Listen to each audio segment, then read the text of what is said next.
Kot je dejal župan občine Brežice Ivan Molan, je posodobitev igrišča nujna, če želijo nadaljevati z razvojem nogometa v občini. Občina Brežice nadaljuje z posodobitvijo nogometnega stadiona v Brežicah. V lanskem letu smo uredili glavno igrišče, travnato z javno razsvetljavo.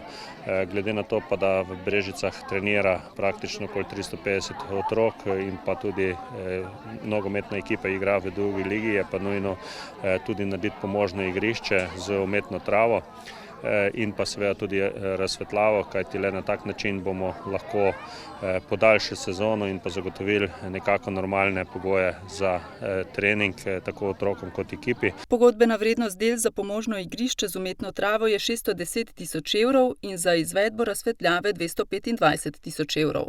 Zaenkrat smo pridobili tudi že 50 tisoč evrov dodatnih sredstev na fundaciji za šport. Sedaj bomo pa še pri nogometni zvezi poskušali kandidirati še za dodatna sredstva, da bi čim manj bilo lastnega vložka. Tako da nogometni stadion bo že praktično v letošnjem letu posodobljen. Predvideva se pa tudi konec leta, da bi prišlo do končanja del.